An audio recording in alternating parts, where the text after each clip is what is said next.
Doctor صاحب پہلے آپ سے شروع کیے دیتی ہوں کیونکہ ایک تھوڑا سا ملٹری پرسپیکٹیو ہم نے دیکھا، ایک جو ہے وہ فائنینشل یا ایک معاشی جو پہلو ہے وہ بھی بہت امپورٹنٹ ہے، اور آپ نے دیکھا کہ تیل کی قیمتیں اس وقت بلند ترین سطح کے اوپر ہیں۔ اب اس کے آگے کیا ہوگا؟ کیونکہ جو چھوٹی معیشتیں ہیں، جو ہمارے جیسی کمزور معیشتیں ہیں، وہ تو برداشت نہیں کر پائیں گی۔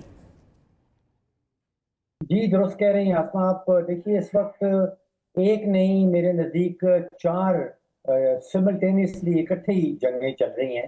ایک فوجی جنگ جس کے اوپر اب زور کم ہوتا نظر آتا ہے، اس کے ساتھ ہی معاشی جنگ چل رہی ہے، ایک سیاسی جنگ بھی چل رہی ہے، اور ان تینوں جنگوں کے ساتھ ساتھ ایک وہ بیانیے کی جنگ، وہ وار آف نیریٹو بھی ساتھ ساتھ چل رہی ہے۔ معاشی پریشرز اس وقت دونوں جو حریف ہیں، امریکہ بھی اور ایران، ان دونوں کے اوپر بڑا سخت قسم کا معاشی پریشر ہے۔ امریکہ کے اوپر جو پریشر ہے، ایک تو لگ بھگ $2 بلین روزانہ کا امریکہ کا خرچہ آ رہا ہے اس جنگ کے اوپر، اور ایران کا کیونکہ وہ دفاعی سٹیج پہ ہے، اس کا میرے تخمینہ کے مطابق تقریباً $100 ملین $150 ملین سے روزانہ کا زیادہ خرچہ نہیں۔ اب برداشت کرنے کی طاقت جو ہے وہ امریکہ کے بجٹ کے حوالے سے امریکہ کی بہت بڑی ہے، ایران کی وہ ریسٹرکٹڈ ہے۔ اسی طرح جو سیاسی پریشر ہے وہ امریکہ کے اوپر شروع ہوتا ہے کہ جب وہاں پہ پیٹرول کی قیمت جو پمپ پہ ہے وہ کہیں $4 سے بڑھنے لگتی ہے تو بہت بڑا پریشر ایک ووٹرز کا کھڑا ہو جاتا ہے ریپبلکن پارٹی کے خلاف، اگر وہ حکومت کر رہی ہے۔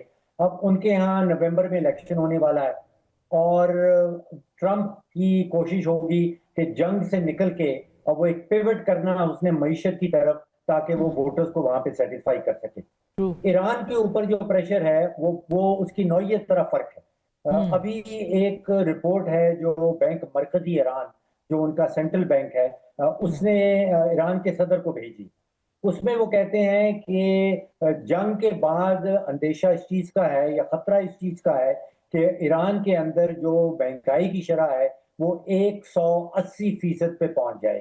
اب آپ اندازہ کریں کہ پاکستان میں 6-7% پہ پہنچتی ہے تو ہماری چیخیں نکل جاتی ہیں، امریکہ میں کوئی 3-4% پہ پہنچتی ہے تو امریکن کی چیخیں نکل جاتی ہیں۔ تو یہاں پہ وہ بات کر رہے ہیں 180% ریٹ آف انفلیشن۔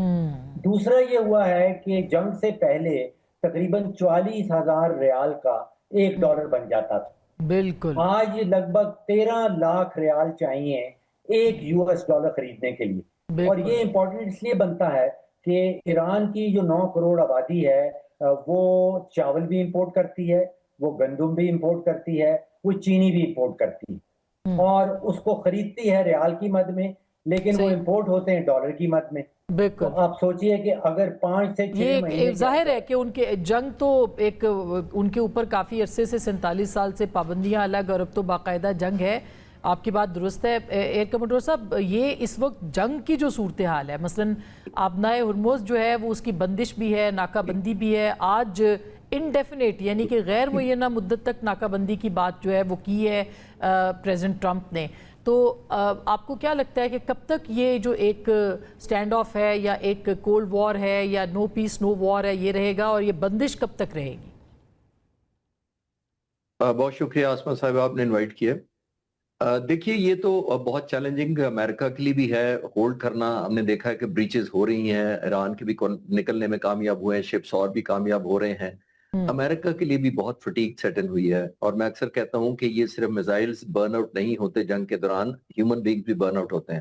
آپ دیکھیے 6 مہینے سے امریکی فوج ہے جس کو ابھی تک آبجیکٹو نہیں پتا، ابھی تک ان کو ٹیک ہوم ملٹری آبجیکٹو نہیں پتا، counter narrative versus counter narrative, counter military strategy versus counter military strategy, اس طرح چل رہی ہے یہ جنگ۔ 40 دنوں میں جو کچھ ہوا اس کے اندر امریکہ وہ نہیں حاصل کر سکا۔ اب وہ چاہتا ہے کہ اسٹیٹ آف ہارموز کو کاؤنٹر بلاک کر کے، کیونکہ بلاک تو ایران نے کیا ہوا ہے، تو کاؤنٹر بلاک کر کے ایسے بینیفٹس لے سکے۔ یہ اٹ سیلف، میں ڈے 1 سے جب یہ بلاکیٹ کیا تھا تو اس وقت میں نے کہا تھا یہ اتنی پالیسی اس لیے کامیاب نہیں ہو سکتی کہ ایران کے ری ایکشن میں امریکہ کاؤنٹر کیا جا رہا ہے، جو ایران کرتا ہے اس کے ری ایکشن میں امریکہ کرتا ہے، تو اس طرح کی پالیسی کامیاب۔ لیکن ایران کو دوسری طرف پتہ یہ ہے کہ آئل کی جو پائپ لائنز ہیں بڑی تیزی سے مڈل ایسٹ کے تمام ممالک آلٹرنیٹ اپنا ڈیولپ کر رہے ہیں۔ میرا خیال یہ 3 سے 4 سال تک ویسے بھی اسٹیٹ آف ہارموز کی